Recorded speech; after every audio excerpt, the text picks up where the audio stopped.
Somebody needs to mute their phone. That's Miss Baber. Or somebody mute her.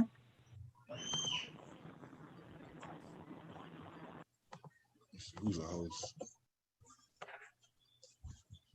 Okay. All right. Here we go. All right. I think we're ready. Yes. Okay. All right. The Village of Lincoln Heights Committee, a whole meeting minute is now in session. Today's date is Monday, June 8th. The time is 6:47. And since our clerk of council is out, I'll be doing the roll call. Vice Mayor Jeannie Stinson, Present. Councilman Durance Daniels, Present. Councilwoman Linda Childs Jeter, Present. Councilwoman Phyllis Baber. We'll come back to her. You may have to unmute her. She's muted. Oh, my bad. Councilwoman Phyllis Baber, we're doing roll I'm call. present. Okay.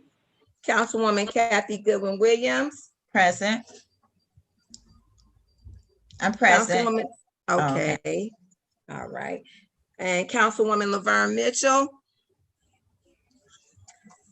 I just saw her trying to click in, I think. Oh, And Mayor Ruby Kinsey Mumphrey, present. That her right there? Yeah. that's Laverne. Okay. Councilwoman Laverne Mitchell, we're doing the roll call. It's connecting. Okay.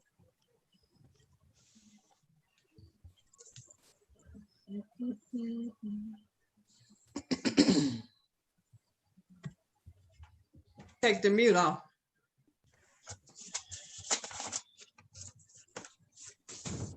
But do we need to talk right now or? Okay, Ms. Mitchell. Yeah.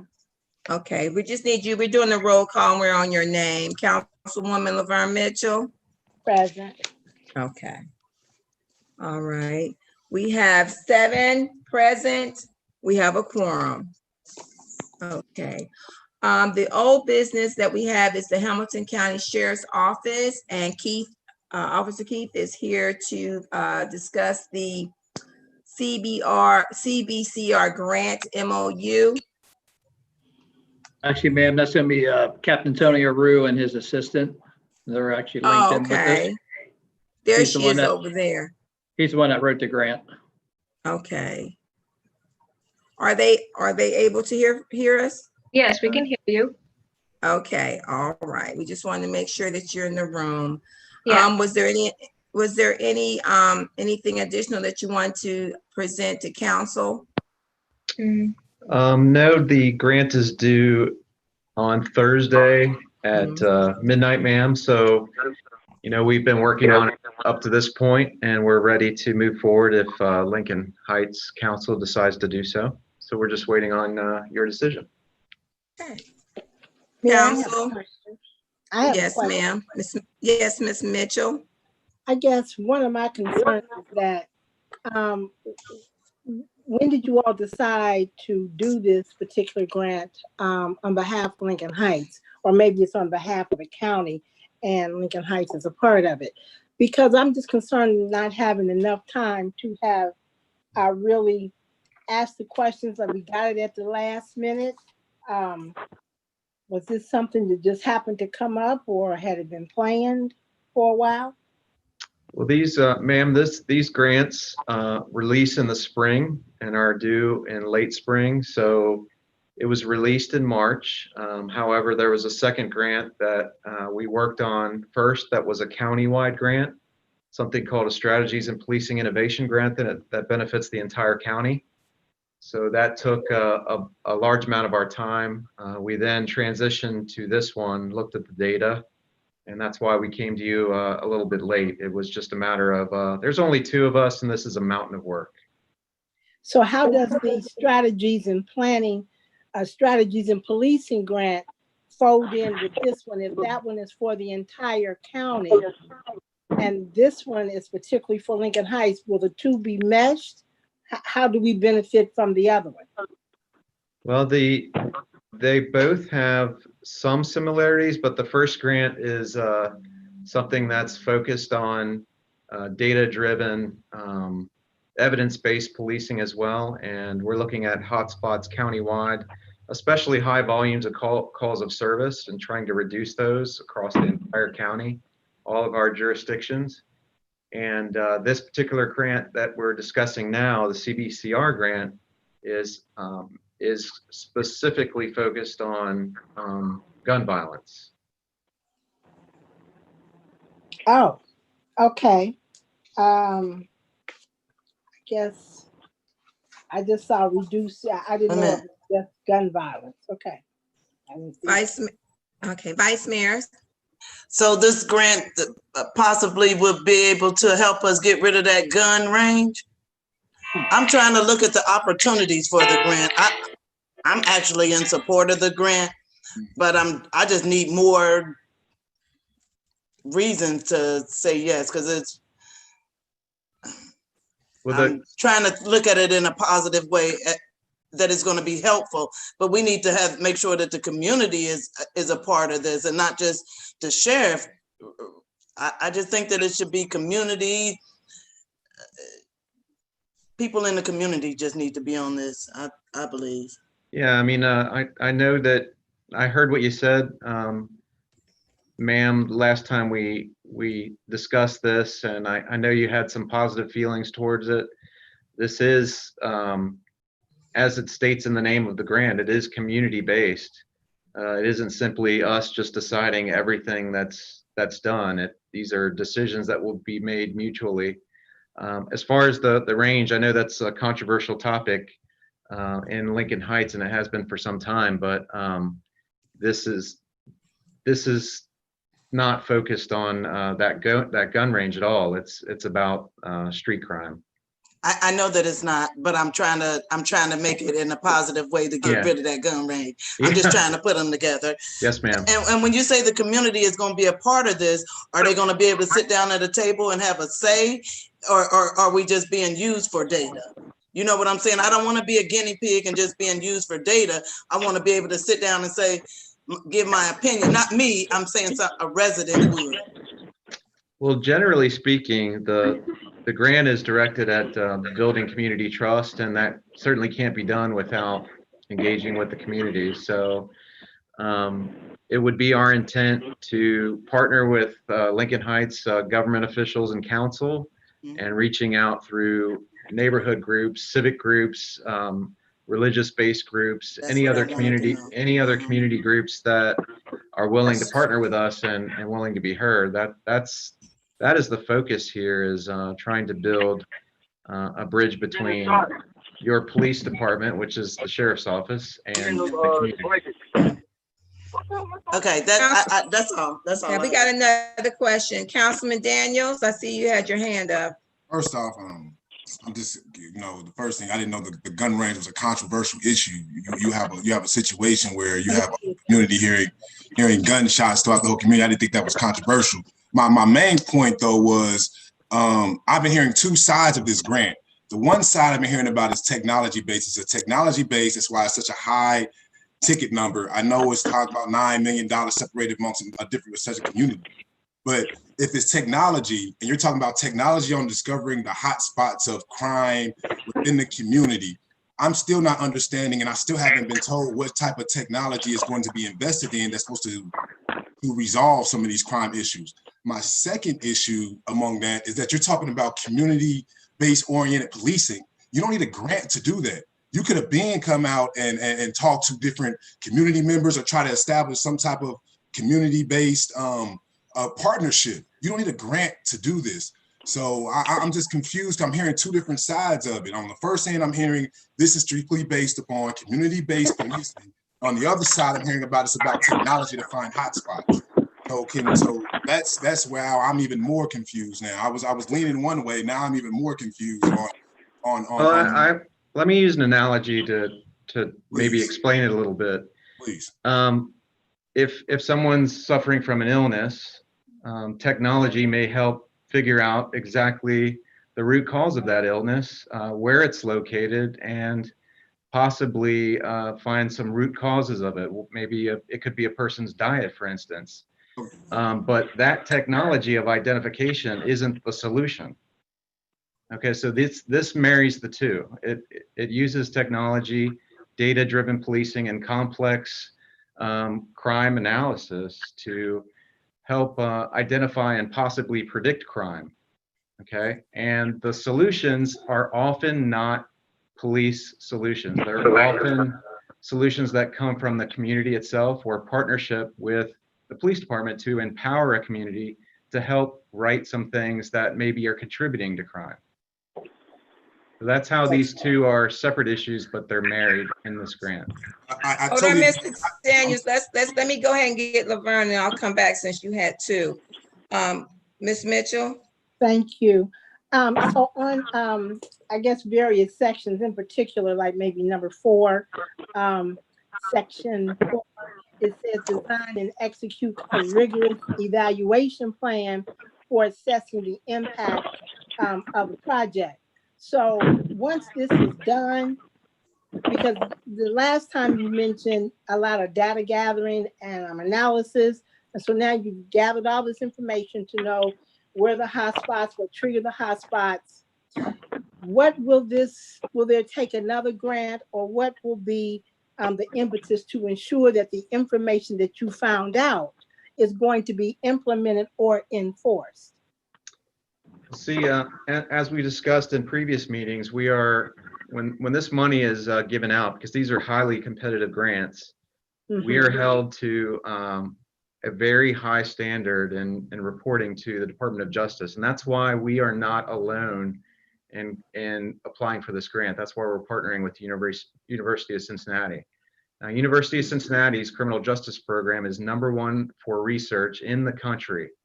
And Right. they will not be able to, especially because this will be scrutinized, highly scrutinized by their peers. They're not going to be willing to stake their reputation on fudging numbers to make this program look like it works. So the work that they put into is on the front end, using research-based and science-based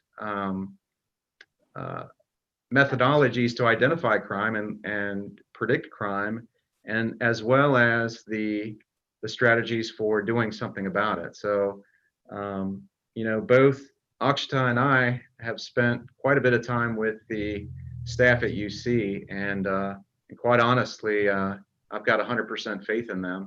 I know these aren't people you've met yet, but I think once you do, you'd have faith in them as well. Thank you. Mr. Daniels? yes, ma'am. Because once again, my question was, and I agree with everything you were saying, sir, that technology is a way that you can get more efficient with the information and finding the root cause of the issue. Also understand that this is the third time it's been said to this council that there are complex algorithms that's going to somehow, you know, come to figure out what the issue is, and that is yet to be explained. So I'm still just curious, because we know what technology is. We know what different type of technologies there are.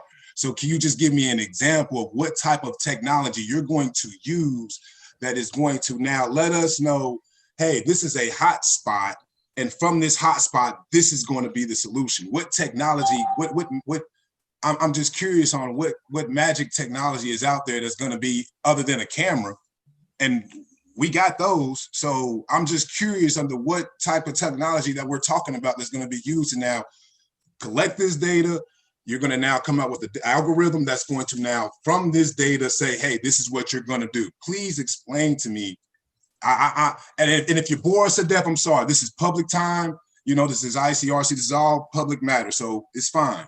Please let us know what this algorithm is that's going to solve the crime issues based off this grant, and what the technology is going to be used that's going to not only ensure that we're going to have a safer community, but is sustained once this grant is over with. So if you remember the last time when we had a discussion over this, you had said that you are already aware of the intersections, you're already aware of the hotspots, you Mhm. exactly know what happens, where it happens. But when it comes to the department's knowledge, we need this technology for a variety of reasons. The first one, I am explaining. So the first one is where you have something known as spatial mapping, spatial interpolation, and spatial autocorrelation. What it does is it can identify these crime hotspots, but it does not limit to that. It shows a relation between two hotspots. It shows the distance between two hotspots. It shows why that distance exists, how to curb that distance, how to remove the displacement of crime. It tells us all this information using a data-driven method and not just based on inferences. So if we were to go and explore the area and try to even root cause analysis by just basing on mere deductions, we would not be able to validly prove that our conclusions are strong and reliable. And we can only do so with the use of statistics. Now, this is the different kind of technology related to statistics which comes in, because when we have a huge amount of data which is collected over the period of 3 years and 4 years, statistics is able to show us mathematically, and we are mathematically able to prove and disprove different hypotheses using that program, that software. And that's what gives us more solutions to it. It shows us the significance of the existing of crime in these places. And so it's not just about the hotspots, and the different algorithms that you just mentioned, they are overtly complicated so that they can only be entered over into a computerized program. And although I've studied crime analysis, that's a part of computer programming, which I will not be able to attest to because that is not my major. My major is studying crime analysis. And that's what I've studied with UC. And also UC specializes in just that. And so that's how the technology aspect comes in. And in order to answer the next question which you had on why we need the grant for community-oriented policing, that we can still do it, well, this grant gives us the money, the funding, which we have been deprived of. And it's not just the village that faces a deficit, but it's also the funding for the sheriff's office that can be additionally boosted to make this grant happen and basically redirect all our resources to just satisfy this one objective of community-oriented policing. And so the focus area being gun violence, and for us specifically focusing the crime that happens in Lincoln Heights, it's all because of what statistics speak to us. And it's in no way trying to just point out different locations and just randomly choosing one, you know? So that's my explanation. Oh, just when you're talking about gun violence, just we had 3 homicides last year, right? Exactly. And that's what boosts the level of your statistics nationally at a very higher rate compared to, so when we study this particular county's crime, when we compare it to the remaining counties in the country, it shows a very higher scale just because of that. And it's because of these numbers, what these numbers tell us that we chose Lincoln Heights. I don't know. Did my computer freeze? No. Well, No, I'm did- sorry. Well, that's fine. Go ahead. I'm sorry. My thing is this. I know one Go thing ahead. about statistics. I'm not the biggest statistics major, but in statistics, you need a larger sample size. And I know, I'm sorry, with 3 homicides and you're using Lincoln Heights as your sample size off of 3 homicides. Can I just explain a second? Yeah, please. You cut out. So yes, ma'am. Yeah, Please so continue to it's explain. basically when we look at the Uniform Crime Report, which is put out by FBI every year, we look at Part 1 offenses. Now, Part 1 offenses includes more than just homicide. We're looking at aggravated assaults, we're looking at rapes, we're looking at robberies, burglaries, thefts, auto thefts. They all become a part of Part 1 offenses. And what the Department of Justice is seeking is any location which has higher number of Part 1 offenses, all of them together. And so we just don't look at homicides, although you may say that yeah. No, I'm sorry. No, I'm listening. I just need to Okay. go step up and get my crime notes to make sure I'm not tripping, because when you're talking about all these crime 1 offenses, if I wasn't mistaken, we didn't seem like we had those astronomical numbers that we now need to be sit here with this grant. So no, I'm listening. I'm just gonna run and get my piece of paper. So I'll wait for you. No problem. No, you don't have to wait for me. It's right here. Please continue to talk. Okay, so it's just that case that when we look at these numbers as a whole, they kind of show that the rate of basically Part 1 offenses is much higher than compared to the rest of the jurisdiction that we monitor. And that's the statistics I keep highlighting about. So I have a Ms. question. Mitchell, wait a minute, hold Oh, on. I'm sorry. I'm sorry. Okay. Go ahead. Oh, okay. So I was looking at the part that talks about the collaborative vision, where you do talk about reducing serious and violent crime.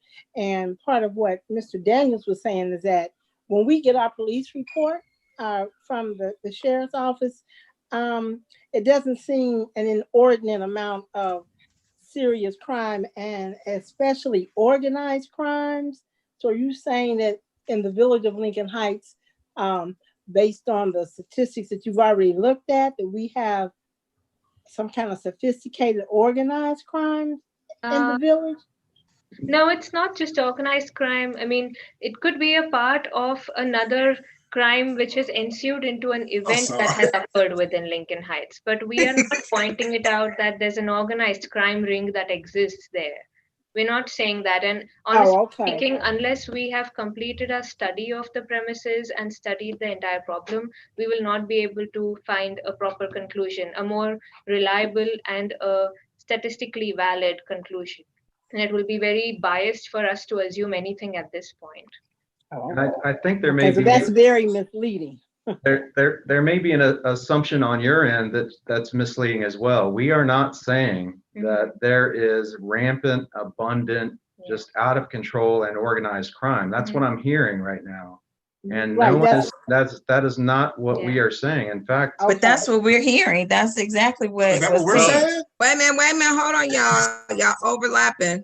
Don't forget, Mr. if you want Daniels, to talk, raise your hand. did you have something, Mr. Daniels?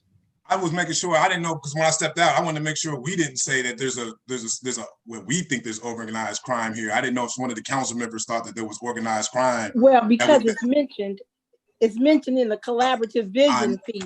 And I'm so aware. maybe That's why I was confused when I was looking at some of the statistics on just why they thought it was us. So that's all. I was just curious. Because Mr. Daniels, what's the per capita? Yeah, that's what's going to be my question. Yeah, you're probably going to answer. Yeah, go ahead, sir. I'm sorry. No, I'm sorry. Yes, please. Can you tell me where Lincoln Heights is per capita compared to other problem places with homicide? With three homicides as of last year per capita? I mean, Charles, let me go to city data real quick and I can pull that up real quick. But I mean, if you're our sheriffs, I'm assuming that you would be able to tell us because you're the people that give us these reports every month. So I would hope that it would have some type of other statistics that would talk about a high crime area, which assuming that's us now. Can you please give me that data, or I'll just go on city data and just find it in the next 5 minutes. I don't know if you have it, because I'll be more than willing to pull it up. Our data actually comes from the Sheriff's Office Bureau of Records, and still the ones that you same find data. It's all the same data. I mean, let her finish. So I would beg to differ from that because we directly report our statistics to the UCR, and that's the most logical way of concluding it. And so UCR does not display that by county or by city. So the one that you're looking at city data, that's not true. The one you're looking at city data is not the correct reflection of crime, because whatever goes to the Bureau of Records within the Sheriff's Office is actual numbers and incident reports entered by officers who have actually been there and taken the reports. That's the true number of crime. The ones that we have. So just so I'm clear, you're telling me that I cannot online find a report that will talk about per capita who has a higher crime rate when you're talking about homicides? Because that's the number we calculated, Mr. Daniels, because that's the calculation we performed in comparison with the highest rate of crime in the rest of the nation. So per capita was calculated based on the number of residents, and then it was calculated at the rate of per 1,000 residents, because Lincoln Heights is just 3,300 residents. So do you know what they compared with municipality or city, state that they're going to compare us to? Are they compared us to? Yeah, so basically the number we found was compared with the rate which is found, I think it was Missouri or Minneapolis. Which one was that? I think it was one of the St. Louis yeah, the suburbs. St. Louis suburbs had basically more residents than your area, and their per capita, if you matched their ratio with the ratio we calculated for Lincoln Heights, it was at par. And that particular St. Louis neighborhood was shown among the top 10 regions for high crime. And that's how we came to that conclusion. It was all based on math. I believe that our feeling is that, and maybe Mr. Daniels, you'd agree, that one homicide or one shooting is too many. Sure. And my feeling would be that if they could be prevented, wouldn't you want that? Oh, yeah, for Wait a sure. minute, hold on. He asked me a question, Madam Mayor. He asked me a question directly, Madam Mayor. You know, Okay, he well, asked me- answer that, but don't move on to the next one because Ms. Goodwin had her hand up for quite some time. Go Yes, ahead. ma'am. So yes, you are 100% correct. One crime is way too many, but that still doesn't answer the question I laid on the table. My questions, I had two of them. What technology was going to be in place? And that question still has not been answered. You have not told me which technology is going to be used. And then you talked about data that was compared to another city in Missouri that now put us on this map that you're going to now use a grant to now is going to boost our crime prevention. And then you talk about with this grant, you're going to use better community-based policing, which we've been asking since you've been here, Hamilton County, that you've been here. You've raised our price of what we're paying you, which might be a whole different issue, but even with what we're paying you, you're telling us that you cannot, within those services, already do community-based policing. So yeah, you daggone right. One crime is already one too many. But I also think what else is what was an issue? The fact that Hamilton County sheriffs stop folks like me or just stop random folks like me for no apparent crime at all, but then you sit there just run around. We have so many issues with Hamilton County policing, especially when you talk about community-based policing, that if you're going to sit here and tell me that this grant is going to be the issue to be the one to solve it, I think that's very, very tough pill to swallow right now. That's a very tough pill to swallow, especially you're going to throw back at me. One crime or one homicide is one too many. You daggone right. And the kids that got killed are kids that play for my football team. That was from people outside of the community. So how is that grant, once again, going to solve that issue? So please don't throw that in my face about which things do I think are more important. You're daggone right. Every citizen in this community is Mr. daggone. Daniels, can we have someone? Okay. Yeah, yes, ma'am. Yeah, Yes, ma'am. I yield. I need you to yield because we did invite them to come for everyone to ask a question. I was and we asked the want to question get through directly. it. I was asked the know, question but we want directly. I know you was, but we're gonna move on. So Ms. Goodwin, because you went on for a long time. I Ms. appreciate it. Goodwin Williams, go ahead. Okay, so I've been sitting here listening, and the one I'm having just as much difficulty as Mr. Daniels. And when you, and I understand you used communities that were similar in population and numbers, and that's how you gather your data.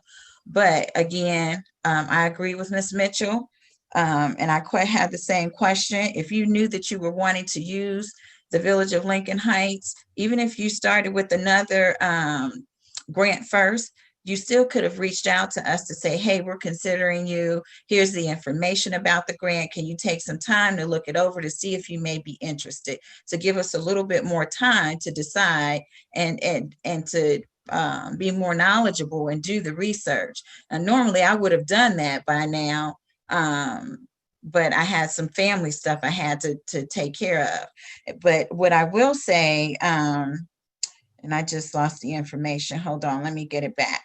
Because it is my understanding, since you talk about communities and comparing, and when you do in selecting communities, it's my understanding as of 2018, and I don't know if there's been done one since then are you looking at Hyde Park? Because based on the numbers, even though their population is 3 times what ours is, if you look at them in comparison to some other communities in terms of crime statistics, they have very high crime statistics. So are they being looked at as to be a part of this study? Which community is that again, ma'am? Hyde Park, Ohio. Ma'am, we do not police the city of Cincinnati. So when we approach this grant, it's only for the jurisdictions that we police. Okay. So we could only limit it to the data that we have for jurisdictions that we police. So, okay. And that's why you're right. There is a high amount of crime there. But unfortunately, that would be up to Cincinnati Police to handle And and write that grant. And basically, Okay. even about coming in delayed with this is, to be very honest, the previous grant that we worked on, although both of them were released at the same time, we did not have any idea about choosing Lincoln Heights even before we started working on this. And this decision was literally made in the mid of May, somewhere between 15th to 18th May. And that's after, because we spent some time looking at numbers throughout the jurisdiction. And like I said, we did not randomly choose this place. It was after we conducted a study within ourselves first that it took basically some time, 4 or 5 days, I think. And as soon as we realized, okay, we can choose Lincoln Heights as a partner with us in this grant, that's when we reached out with Lieutenant Keith, and he was able to communicate with you. And then after we set up certain dates, and then since you have weekly meetings, the time passage was delayed by that moment. So, I mean, Okay. that's how we thank were you. brought down to this one. And Okay, that, thank you. the first grant we were working on was due on May the 11th. And Yeah. so that time-wise, we had to finish that one first. And this one's due this Thursday. So it was just a matter of timing and prioritizing our work. Thank you. Council, you have anybody else have any question? I just have a Yes, Mrs. comment, Mayor. Ms. Jeter had her hand. I'm gonna come back to you. Ms. Jeter? To our guests here today, the community in St. Louis is majority Black. Ma'am, I don't know that. Okay. Ms. Mitchell? Thank you, Mayor. So, I am in favor of it because I think that there are some positives that can come out of it, information that we could possibly use for other maybe law enforcement grants. I just think that some of the information given us has been said before, not having the opportunity to really study it. So can you again tell us what you hope the impact of gathering the information and being able to meet the commitments that each partner is doing? What percentage are you saying that will be successful? Well, I'll tell you that one of the reasons that we're partnering with UC is because we have our expertise as an agency, but UC has expertise nationwide in the work that they've done for many decades in criminal justice. And so we're looking for their guidance in setting up the plan and working with Lincoln Heights and any community members that want to work with us to look towards the data-driven approach, but then also the solutions as well. And at this point, we can't say specifically, the objectives and the goals that we want to reach. We know because of the overall objectives to reduce those Part 1 crimes as part of the Department of Justice Right. their guidelines in this. We know that generally speaking, that's what we want to achieve. But as far as like the detailed numbers that we want to achieve, the first part of the grant period is the planning stage, and Right. in which there's going to be a lot of involvement in the community, attempting to start to reach out and identify the key communicators and the key people in the community that would be essential in success. There's a big part of planning that comes before it won't be like on October 1st, it's going to be a light switched on and everything changes. This would take quite a bit of work to get off the ground. So it is definitely a planning grant. And then after the planning and all that is done, then we're able to take that information and try to implement it. And will that necessitate another grant? I guess I'm looking at the part with the Hamilton County prosecutors when you say they will assign prosecutors to, I think it said, understand, you know what I'm saying? And they're going to look at cases. Will this be new cases or the cases that have already been passed? Well, my experience with the prosecutor's office is there's a lot of cases that come through the courthouse there. And if you were to assign a prosecutor specifically to a program like this, then they'd have a better understanding of the environment. And if similar names in surrounding jurisdictions were to come up, they would have an understanding of that as well. Since, for instance, we don't prosecute or investigate unless we're asked to Woodlawn cases or Lockland cases or anyone else in the 75 corridor, the prosecutor's office may help us to coordinate some of these other cases that may have relation. So that's the main purpose in some of these partnerships with the prosecutor's office. Okay, Just getting their thank you. buy-in. And Thank you. honestly, the more people that can get involved, the better chance of getting a grant approved. I mean, we are at the point, and I'll tell you this now. I mean, because it is competitive, I mean, we're having this discussion now, but there's no guarantee that if you vote yes today that we'll be successful. We'll put forward the best that we can. Yeah, we know that. But as I said before, my new role here and Akshita's new role here is to completely shift the sheriff's office in what we do and how we do it. So this just seems like a mechanism to expedite that process. Thank you. Thank you. Okay. No more questions for the Hamilton County Sheriff's. Keith, did you want to say anything before we move on? I'd just like to say that Captain Aru and his assistant have done a great deal of research on this. I'd like to touch on the part about the Hampton County Prosecutor's Office. Just because one case goes to one prosecutor, the next case could go to another. If you have one prosecutor, it's going to help a lot of cases out. He also mentioned surrounding agencies. Just recently, Lockland's had 2 or 3 homicides that our guys have assisted on, responded down initially at the scene. Our CIS went to the scene. So, you know, this grant is a positive for Lincoln Heights. And correct me if I'm wrong, Captain Aru, this is also focused on some drug activity also. Well, That's mentioned. With the focus of the Department of Justice, they want to reduce gun violence, Part 1 crimes that are related to organized crime, especially organized crime and drug-related crime. So if there's a connection that could be made, I just can't speak to that now because we haven't started our work yet. Haven't found out anything yet. Right. Like I'm sure the CIS and investigators and the cops on the street have an idea of what's going on, but I just can't speak to that at this point. Okay. All right. Well, if there's nothing further from council, we're going to move on. We do have you listed to be on the agenda. Well, we're going to issue, if there's a motion, it's going to take place at our regular council meeting under old business. Okay. Yes, ma'am. Thank you. Thank you. Okay, we're going to move on to the COVID-19 update. As you, yes, ma'am. Excuse me, I'm sorry.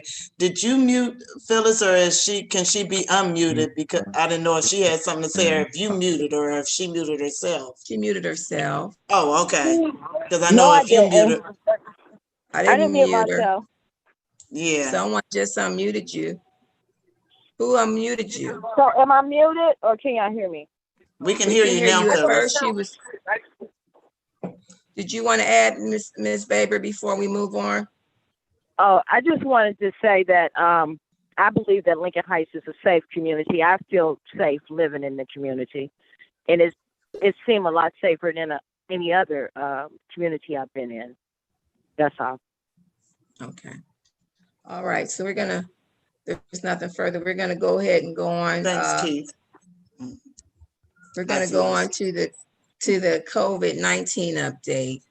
As you all know, we're having throughout the state that they're opening up different areas. So I think June 10th, the parks are scheduled to be open. Wanted to let you all know that the village will still start we'll continue to have masks when visitors come in. And wanted to find out if you had, council, if you had any updates or questions that you wanted regarding the COVID-19, as we're still at social distancing. Yes, Councilman Daniels? Just a quick question to make sure we're all clear. So when we're saying like park is open up, that mean like Memorial Field will be in use and like the basketball courts will allow use? Obviously, people still have to be social distant, but are we allowing that, or is that something that we'll have to discuss? I think we may want to, it may be what each municipality wants to choose, but I just want to let you know what the state is. So depending on council, pleasure of council, what we would like to do. Thank you. Ms. Mitchell? So I had the same question Mr. Daniels does. So when we open the basketball court, are we saying there's only so many that can come in there, and how would that be monitored? With Lincoln Heights Baptist, they can determine whether or not they open theirs, right? We have nothing to do with that particular one, correct? Right. Correct. So how would we monitor, or who would monitor the basketball court on Stephen? Especially on the weekends. So that's a question that we'll have to decide and get with our interim village manager, Donna Pope. Well, I would hope that we would not open those up until we get that plan in place. Yeah, I agree. So that's why I did want to mention that to you all. Ms. Pope, are you on the line? I see your name. Yes, I am. Okay, you're kind of going in and out. So the suggestion that council is we would like to work on the process according to how many it's going to be. And when we do open it up, how many are we going to allow, and who's going to monitor that? It would be difficult to have a person monitor that because we're so limited in staff, other than us, as we're out on the road, as the guys are out on the road, or, the ladies are coming into the building, we can just look over there and see how many people over there. But it would be kind of hard to monitor that, and especially on the weekends. Mm-hmm. May possibly have to not have it on the weekends. Mr. Daniels? I'm just asking, technically speaking, enforcing the laws and checking all those things in a timely manner, is that not the job of our sheriffs that we hired them to do, out of curiosity? No, they don't do that. No, I'm maybe they need to. That's what I'm saying, to enforce the law, isn't it not? Mr. Daniels, that's not a criminal law. That was if the council size a limited amount of people, that's just your council deciding that. That's not a criminal law that we can enforce. Because it's no longer a government decree. Okay, I got you, because it's no longer a decree from the governor. I got you. Correct. I got you. Thank you. Appreciate that. And back on the COVID issue, the Sheriff's Department on June 1st went back to regular reporting. We're responding more to squad runs and going back to our everyday activities. And obviously we'll monitor it. If there's a spike, we may have to go back to our limited response plan. But right now we're back to normal reporting, normal responding, and everything like that.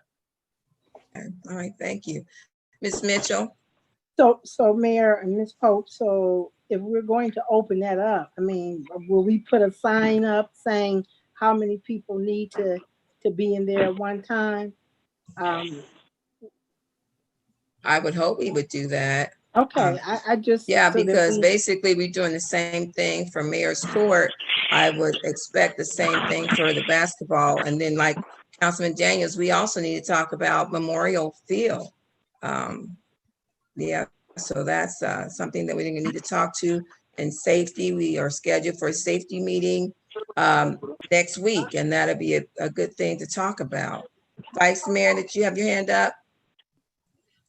I can't hear you. Yeah, I did. I was taking myself off of mute. I thought that we said that we weren't going to have, I thought that that's what Recreation said, that they weren't going to do any activities, or I'm confused. Is it Memorial Field is going to be able to be used? We haven't. The governor said open it up. Does that mean we have to open it up? Well, you also want to see, depending on its football, Councilman Daniels, I know when it comes to college, they are going back. They actually started going back about a week ago. So that sounds like a decision we'll have to make as far as we're going to let the Lincoln Heights Tigers use the football field. We never said yes, no. They were doing Councilman signups. Yeah, they were doing signups on, right, Ms. Laverne? They were doing signups on Saturday.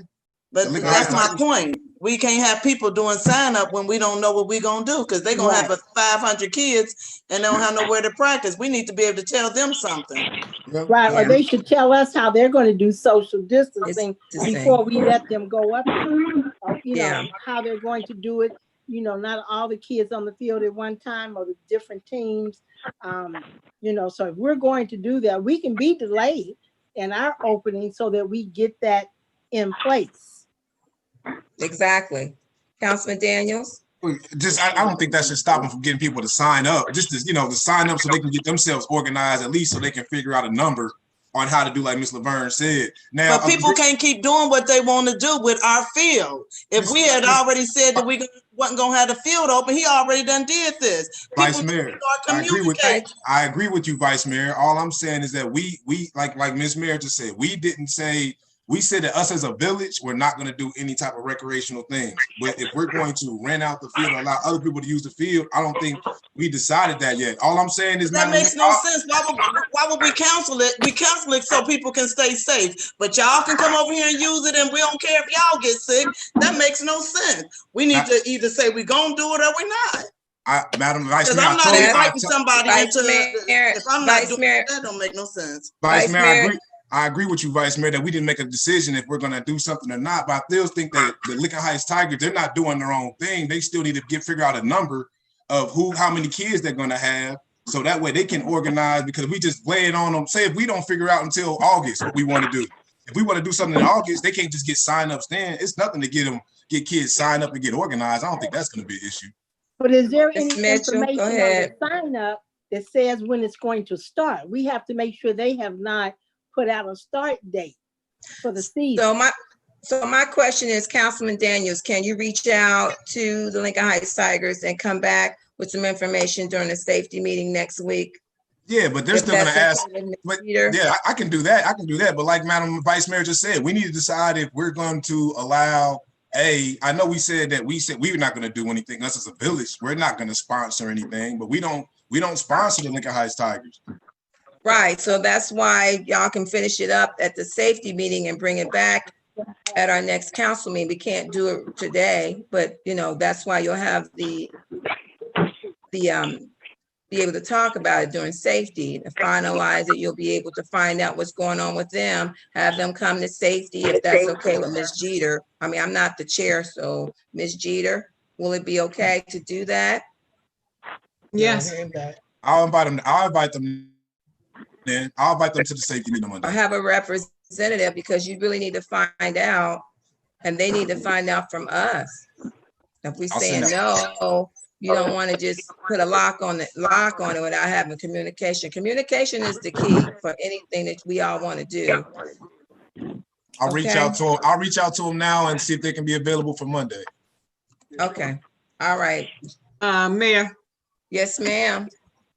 I guess I'm sort of confused. I know that you want to put it in safety, talk about the safety part of it, and that you need some rules in there. But is that council's job or is it management job?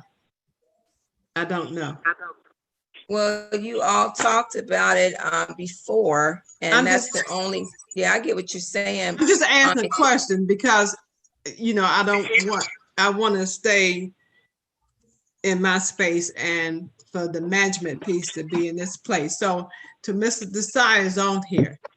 Is it management or is it council's position to do that? We make recommendations. Yes. Yeah, as the policymakers, if council does not want to reopen its playgrounds, does not want to reopen its basketball court, which presumably is encompassed within the definition of playground, council can, as a policy matter, say that they're not going to reopen it. Now, if council decides to reopen it and instructs that there be monitoring or signs placed or anything of that nature, then it's an administrative matter to handle the details of that. But the big picture, high level decision, if you will, about whether or not to reopen, that is a council matter. Okay, I want to be clear because we tend to get in each other's zones. So I wanted to make sure there was nothing wrong with the recommendation. It's just that what part would management play in that? And I did hear that it's just a recommendation. Okay. All right. Is there anything else regarding the COVID-19? Okay. All right, we're gonna move on. We have a lot of back noise. Whoever might want to mute their back noise because we can't hear. How do I mute on the phone? I don't know how to mute on the phone. I don't know. Someone had you muted before. It's a lot of noise. Okay, it's quiet now. All right, we're going to move on to new business. Senate Bill 310, distribution of the CARES Act funds to local governments. So I sent earlier, well, over the weekend regarding the CARES Act funds and how they're going to be distributing the funds. We have to register in order for us to even get the funds. So Ms. Pope, did you want to speak on it? Because today they sent another email, which they voted on it on the 5th. It was 87-8. So it did pass for the local, this is for the local governments, but I wanted to keep it on the agenda so we can have a conversation because they opened a portal today for us to register, but we also have to get legislation to receive it as well. Mayor, can I just say something? Yes, sir. I believe the vote that you just referenced was the vote that took place in the Senate. I don't think as of today, the House has voted on it. Okay, so they sent, did you see the email where they're asking for the municipalities to register as soon as possible? Yeah, so I'm dealing with this for several municipalities, for example, for Sycamore Township as well. And Sycamore Township, they get information from the Hamilton County Township Association and the Ohio Township Association. And my understanding is that they are recommending not to pass any resolution until the law is actually signed by Governor DeWine. Okay, so does that mean not to register? When you register, you have to attach that as well? I don't know. Yeah, I don't know why there would be a different procedure for municipalities versus townships. So if the registration requires that the resolution have been passed and be attached, then I would say we should tee this up for the June 22nd meeting. Okay. All right. Ms. Pope, what were you able to research on it? Nothing. Only thing I have to do is try to find our DUNS number, and I didn't go into that portal today to look for that. All right. Okay. Yes, Ms. Goodwin Williams. Okay. Mr. Desai, I think you kind of answered the question I had, but I'm not sure. So you're saying that in Sycamore, they decided to wait before they do any of the paperwork? Yeah, so let me see if I can. And the reason I'm asking, because if it's anything like the, the personal business or the PPP money, I mean, I wouldn't want us to wait, for the signature if we know or kind of think it's going to happen. I'd much rather us be in line. Right. So here is what we received at 4:06 p.m. today. And this came from the Ohio Township Association. It says, and I'm just going to read the relevant piece. It said, additionally, SB 310 requires each township adopt a resolution affirming that the funds received may be expended only to cover costs consistent with the requirements of Section 5001 of the CARES Act as described in the United States Code. The resolution shall be filed with the county auditor and sent to OBM. The Ohio Township Association has worked with OBM on a sample resolution that a township may pass. You may access it here. However, until the Senate concurs on this bill, the Ohio Township Association recommends waiting until the bill receives final approval, the governor's signature before passing a resolution. So the townships are in the same position as the municipalities in terms of wanting to, receive funds and expend funds to cover costs. So I think the same recommendation about waiting until the bill receives final approval with the governor's signature would be applicable to villages and cities. Okay, so you're saying hopefully by the time the 22nd comes, we'll be ready to go. Yes. I'm like Ms. Gillen Williams. I just don't want to be at the end and when we look up and all the funds is gone for it. So, okay.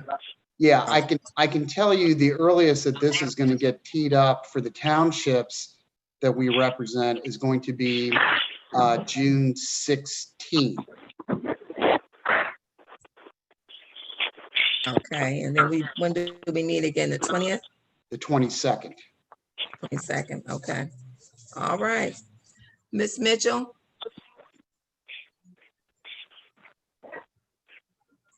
You're on mute.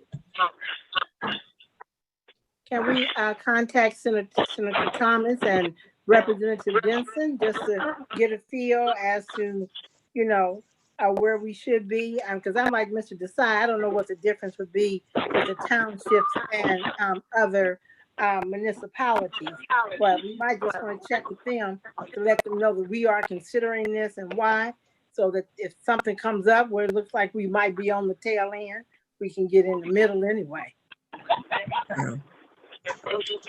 Looks like it's the House that voted 87-8. The full House. Okay.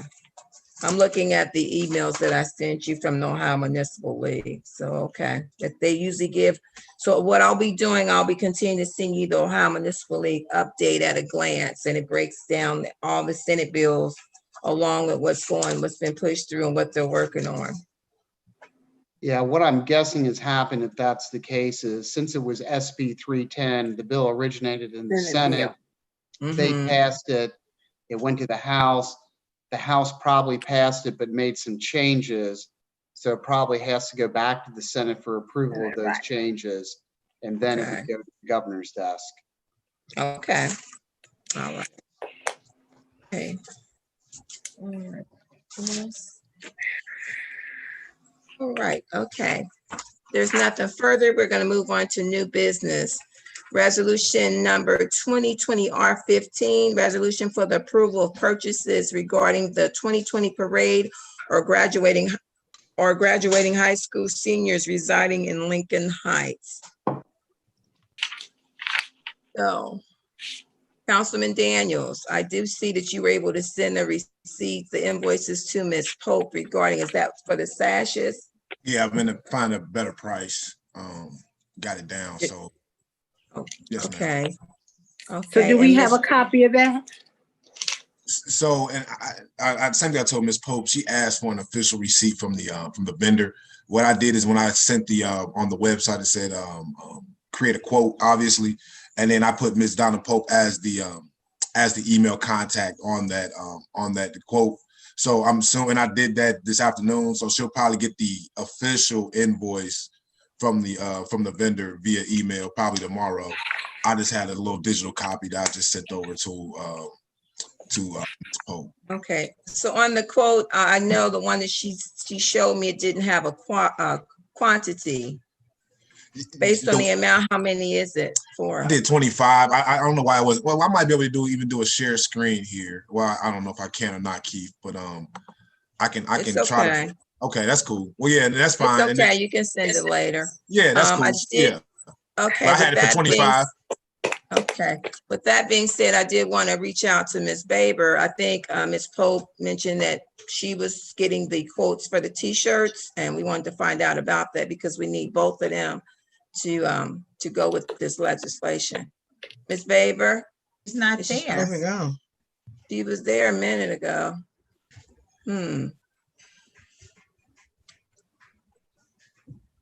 Vice Mayor, are you able to reach out to her and let her know we don't see her anymore in the system? We need to get her I t-shirt. will. I'll call her. Okay. I had All a right, thank you. question. Are we Yes, gonna have the ma'am. dollar amount tonight? I hope so from this t-shirts. I think Ms. Pope has been waiting for both figures for a couple of days. Okay. So thank you, Mr. Daniels, for your amount. We just need a t-shirt amount because the legislation has a fill-in. Right. Mayor, if I may ask, what was the quote for the stoles? 320 something. I think 320. Ms. Pope is looking it up. It's $399. It looks like $399.67. $399. Yes, and 67 cents. Okay. Yes. Oh, hello. Yes, There Ms. she go. Baber. Somehow my phone hung up. I have a receipt for some T-shirts, and I didn't get to send it to Miss Pope or anybody, but I have the figures here, and I can send her I can get the receipt to her. It's on my phone. But the T-shirts was for 25 T-shirts. It was $275. And I also talked with the DJ Kelly to see if he'd be interested in following the parade to create some music to make it interesting. And he said that he would do that for $50. The route take about an hour. I rode the route, and then I got decorations for $104. I have receipts, and I can get that to Ms. Pope. So the total comes up to $429 for the items that I'm talking about. And I was also thinking that for $71 more dollars, which would take it up to $500, that we could maybe serve them a light meal. Okay, so Miss Baber, you do know the legislation is for just the t-shirts and the supplies. I know y'all talked about it. So that sounds like you're gonna need to be doing another legislation because it's just on here, it's just for the t-shirts and the stoles. So you may want to hold off spending any more money to make sure you're gonna get reimbursed for it because it's not in the legislation. Mr. Desai, did you want to add anything? Well, and I'd like Donna to weigh in on this. You know, the items that you are seeing in parentheses there, and you are correct, for contract services, it states T-shirts, and for supplies, it states stoles. Now, we have not finalized this legislation. So I would think for supplies, we could include decorations. And we could also include, if I understood Ms. Baber correctly, she said something about maybe a light refreshment. The light refreshment was $71, and then the DJ $50. Okay, so we've got light refreshments at 71. We've got DJ at 50, and then we have the T-shirts are actually at 275. Is that correct? Yes, for 25. Okay. Okay. And then what about, so if light refreshments are $71, did you mention something about decorations? Yes. And how much is that? $104. 104. Okay, so that's decorations. And that's how you get to the $500 figure, Ms. Baber? Yes. Okay. So, Ms. Pope, I presume contract services could also encompass the DJ. And then we of course have T-shirts in there. Light refreshments and decorations, could those go under supplies? Yes. Okay. So, and I'm just discussing this. I'm not saying that we're passing anything or not. Right. I'm just trying to get all of our ducks in a row here for proper consideration. So what we would do is we would change the contract services to include the DJ at $50. And then we would change. If we agree to that, right? Right, I'm just talking for informational purposes. Okay. And then we would change supplies to include the light refreshments for $71 and the decorations for $104 in addition to the stoles. Donna, I mean, Ms. Pope, does that make sense? Yes. Okay. But just keep in mind, Ms. Baber, that we need receipts for everything. So the $104, No problem. I have receipts for you. it looks like the I actually have 104. them in front of me. I just can't give them to you right now. Okay, because it looks like the $104 would be a reimbursement back to you.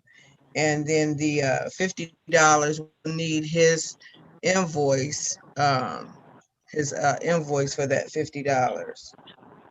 Okay, I'll contact him for that. And well, you have the invoice for the t-shirts, correct? Yeah, I have the invoice on my phone for the t-shirts. Okay. Ms. Chow-Sheeter has a question. Well, actually, I have two. Well, I have a thought. I thought this was a drive-through. It's not a drive-by, pick up, go. I hope so. Are we I hope getting so, out? because we Are we getting out the car? Or what? hope not. Oh, Okay. Councilman Then- Daniel said no. Okay, So so it is a drive-by. Mr. Daniel. The parade is a flip up and down every street except for the dead end street. And then the parade is it ends up at Lincoln Heights Baptist, where Miss Kathy has arranged some type of program with Pastor Jones. Wait a minute, hold on. I got hands flying everywhere. Well, I Go wasn't. into your second one. was- She got one more question. Go ahead, The Ms. Jeter. the second one is, what are the light refreshments, and are they gonna be delivered to the cars that they will buy? Are folks getting out? I don't understand what the purpose of the light refreshments are if it's a drive through, by, around, whatever. No, they're gonna have a program at the church. Kathy, could you elaborate on the program that you have set up with Mr. Jones at the church? And at the church is where I thought they could do their light refreshment. Okay, so And Ms. it's gonna be in Goodwin's the shaking her parking lot. head. Okay, Ms. Mayor? Goodwin, can you elaborate and finish Yes. that one up? And I will say the only reason that Reverend Jones agreed to, well, not the only reason, was because it sounded as though we planned very well for social distancing. Well, now if we start including getting out of cars and having refreshments and congregating, he is going to renege. Yes, so you No, want to I mean, you scratch don't that? have to do it. The light refreshments would be set up exactly like have you ever, when they do the free food, when they just ride through the parking lot and they hand out the food, they have on their masks and everything, their gloves, and they hand out the food. Well, we would hand the food out in the same manner. Yeah, I must have a lot of people that's gonna What- help. What Ms. is, Goodwin Williams? It's only, to my knowledge, it's only 19 to 25 students, and surely I could serve that. I mean, it's not a hard serve. what are the refreshments? I'm sorry, Ms. Mitchell. That's okay.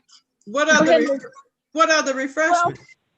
For $71, it would be like hot dogs, hamburgers, a bag of chips, and a drink. $21. Excuse me? Wait a minute. No, I can make that happen for $71, and if it would cost any more than that, I'd be happy to add it. Ms. Mitchell? All right, so Ms. Baber, so this will be cooked on the site of Lincoln Heights Baptist? No, I'm no, just no. trying to It'll be pre-cooked. Okay. Now, my other question is, do we have confirmation for 25 students? Because if we're ordering stuff for 25 and only 15 show up, how are we confirming the number of students that are coming? Councilman Daniels. We've gotten an email response as well. They also been calling. So even if we have an abundance of Ms. Laverne, we can I still can make hear sure. you. I said that we have an email and a phone call confirmation, but even if some of those kids say they can't confirm or they can't, or not confirm, or say they can't show up for, you know, God willing, everybody shows up, we can still make sure that those individuals get the items that we ordered so that we're not wasting money. So you do have names and numbers. Yes, ma'am. And post-graduation goals. Okay, so we have 25 students. Yes, ma'am. All right, so what do you plan to do? Was there a deadline for the sign up? It was yesterday, but we can extend it. Okay, huh? I said it was yesterday, but we can extend it if you feel the need Well, to. can you extend it, but yet you only have paying for 25 items? I mean, it was. I was just saying because you asked. I was saying it was yesterday. I just think, like, if you're gonna plan for 25, you may want to add more to those T-shirts, because from now to then, you may have 10 more students that may want to participate. And if we already did the No, legislation, they won't get it. If Ms. they have Goodwin? deadline, they need to meet the deadline. Right. When Yeah. I originally made this order, we had 19. Okay. So Ms. it was like if we're ordering like 6 over the 19. Oh, okay. Just in case we missed somebody. 25 is a good showed number. up that we didn't know about. Ms. Williams? Yeah, two things. I agree with Ms. Mitchell. There was a deadline and they didn't meet the deadline. So, and then I agree with Mr. Daniels, if for some reason someone who signed up couldn't make it, then we would deliver them their item. But my original question was, as far as the flyer is concerned, I was reading through the emails. I just didn't respond to anybody over the last few days, but did we correct that huge error? Because that's ridiculous. That was ridiculous. Horrible. Well, I didn't make any flyers. I don't even know who made the flyers. I'm not referring to you. I wasn't I referring didn't to say you. that. I made the flyer. Okay, wait a minute. But I was thankful for the flyers. Okay, can I finish? I just want to finish my point real quick. So, Mr. Daniels, I'm not saying that it was I know that when you sent it, it was for the person whose job it is to proof that and make any necessary changes. But it is. You don't have to say it. I'm saying it. That should not have gone through the channels that it went through and come out with like that. Because when you sent it out, when you sent it to us to look at it, it was to just say, okay, and know that some additional changes were going to be made.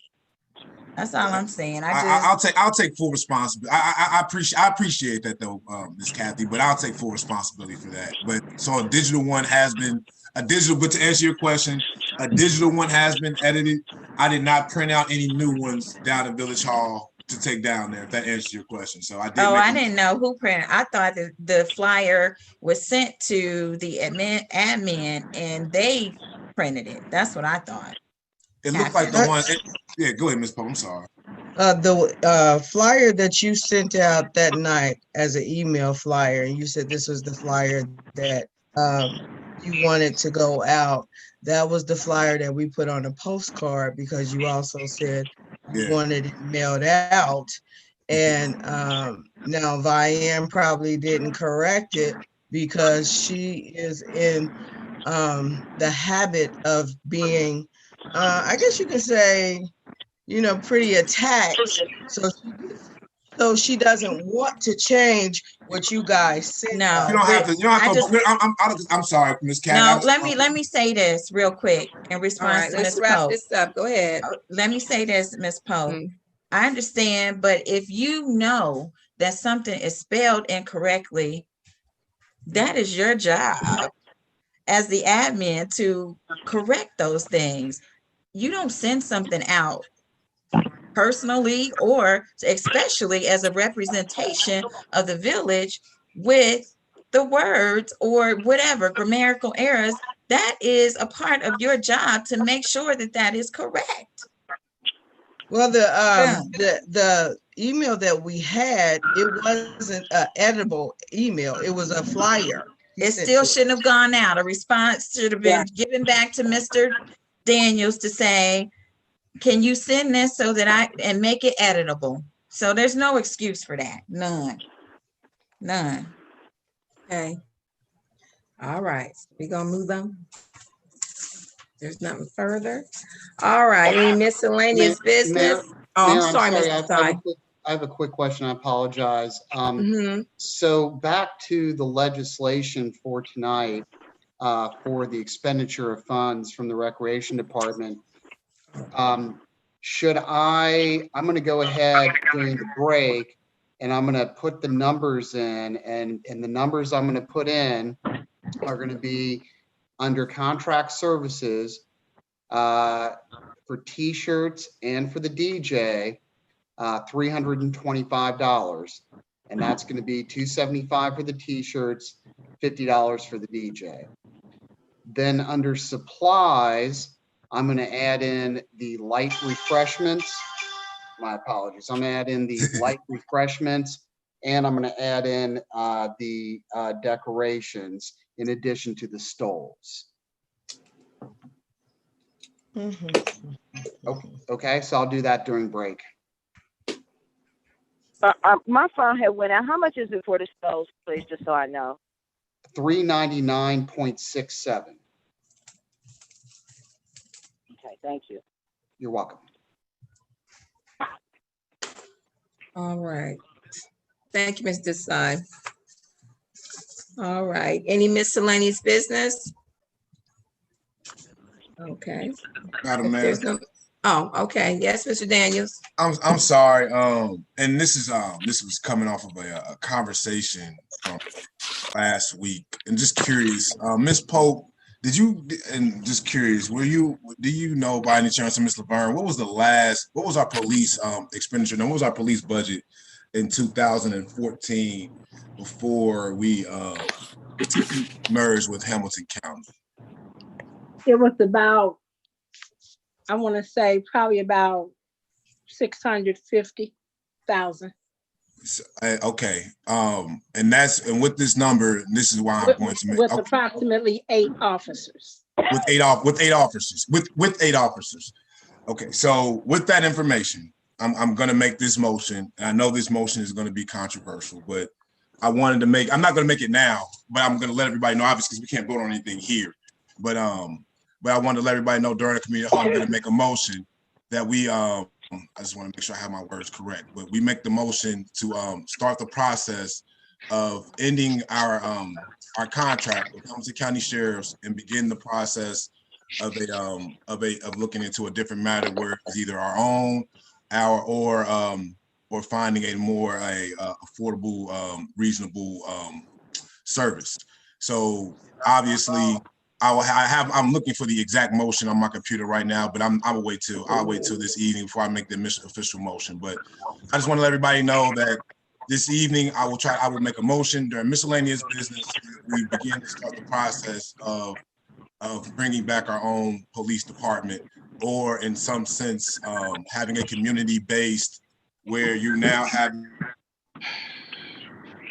the community members involved, you have between 90 or 120 day process of finding out some kind of process. Okay, so let me go, because you have them raising their hands now, so we're gonna go through this quick so we can move on to our next other things on the agenda. Ms. Mitchell, I saw your hand first. Thank you, Mayor. Mr. Daniels, I would like to suggest that if you make that motion, that you put it in light of that we begin exploring the feasibility of our own police department, not ending something. You know what I'm saying? I had the exact words, madam. I had the exact words, Mr. Byrne. You are correct. I didn't act like when I wrote it down, it specifically talks about us exploring what those options are. But yes, ma'am. But like I said, I'm being blunt with everybody here just because I couldn't bring it up. The point of it is, especially when we're reaching to access of over $850,000. This is becoming, I believe, for what the services that we're getting, I just think that we can't continue to sustain this. Ms. Jeter? Mr. Daniels, I suggested you bring that to safety, have a big discussion about it before you move forward. Okay, that's why I wanted to bring it up before everybody in here first. Like, that's why I didn't want, I'm not trying to do anything hash or reactional. I wanted to bring it up before everybody, man. We can have a big discussion on next, Okay. on Monday week, and then move forward. Yes, ma'am. Yes, ma'am. Yes, ma'am. Vice Mayor. I was gonna say the same thing Ms. Charles Jeter said. Okay. Yes, Mr. Desai. Yes, I agree with Ms. Mitchell and Ms. Childs Jeter and Vice Mayor. I mean, certainly the village wants to, with any contract, whether it's for fire protection services, police protection services, building permits that we currently do through Hamilton County, we always want to explore other options and review those contracts to make sure they're meeting our needs. One of the things I want, everyone to perhaps start with is if we are going to explore the feasibility of our own police department, the number one thing that we need to have is liability insurance. And as I recall, now this is 5-6 years ago, so my memory may be inaccurate, but one of the primary factors for the village disbanding its police department was that we were unable to get insurance. As a result of the loss record we had with the insurance company, some of the other insurance we have in place, we have very, very, very high deductibles on. I believe on one of our policies, we have a $100,000 deductible, which basically means we're self-insuring to a large degree. So, there is a lot of pride in having your own police department. And I remember stories that, former Solicitor Rucker and Judge McLean, may rest in peace, telling about how, back in the 50s and 60s when there was a fire, all of the community would come out, and even though we didn't have a proper fire truck, they would go to the house with water and as a community put out the fire, and the sense of pride that then came along with building that fire department to where we had our own fire trucks, our own fire station. So, there are intangibles beyond just having fire and police that are important for a community, but we obviously have a very, very limited budget. And so the number one thing that you have to consider with a police force is it insurable? How much is it going to cost to get it insured? And what kind of deductibles are we looking at?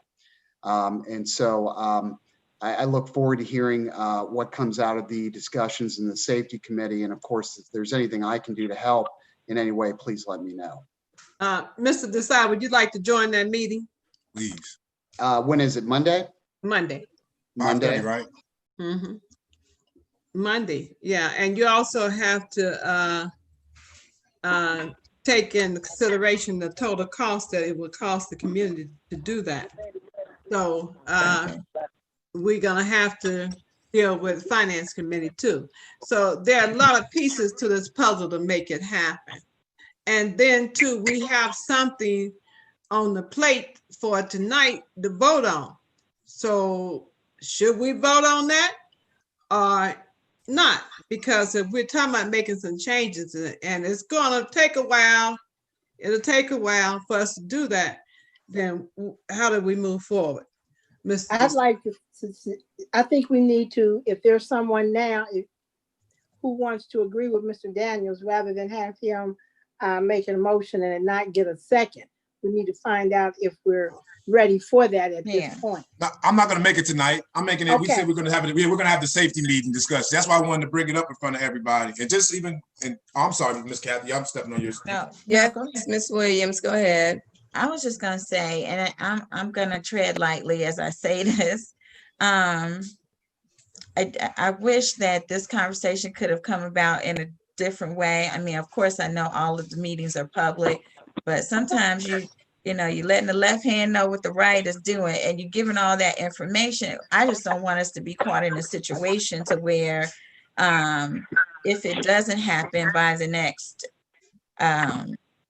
contract, you know, they're left feeling, especially with the information that Mr. Desai just gave, not that they, you know, currently don't know our situation, but I just don't want to give anybody any leverage to say, since you feel this way, then this is it, and this is it, that's all.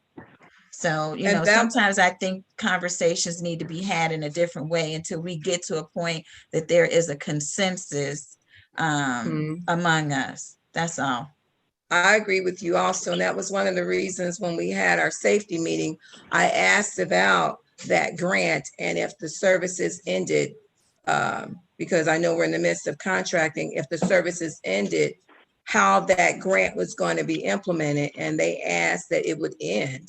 So that is something that someone's going to have to decide, even when deciding on this MOU.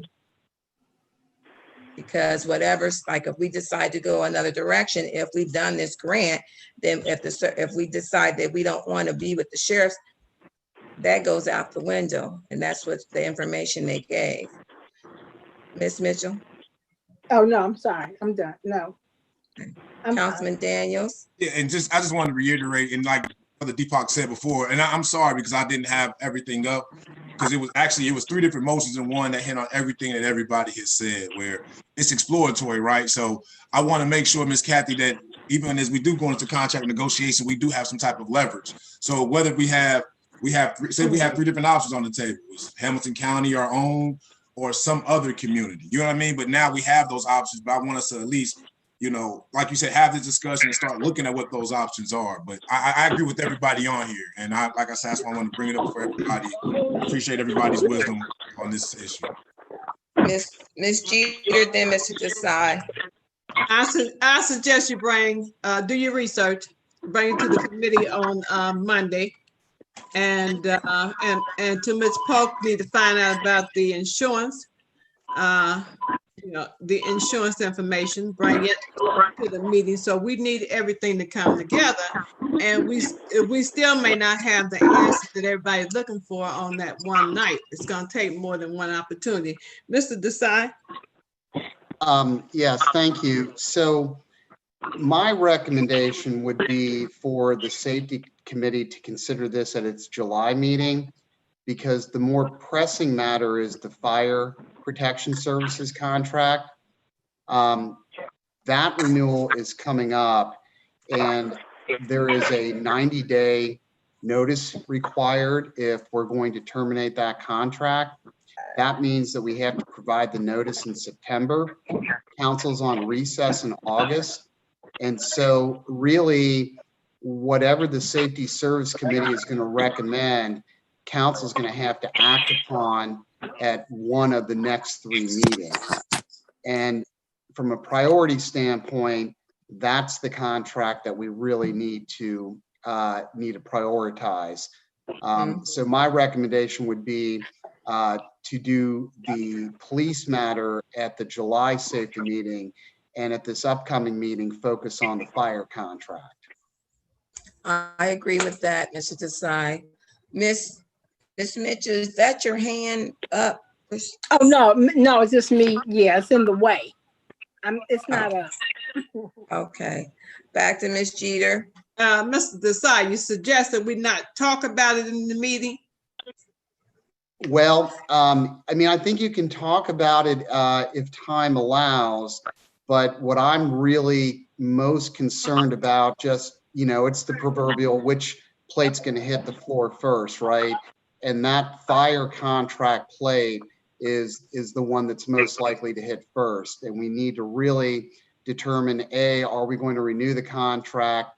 B, are we going to renew it? And are there going to be different services, or I'm going to call them conditions, parameters that the village wants? That is really the priority. And just with the 90-day notice period, the August break, there's not a whole lot of time. Basically, council has 3 meetings at which to take official action and provide me direction along with the manager for addressing that contract. So I would recommend waiting until July to address the police contract.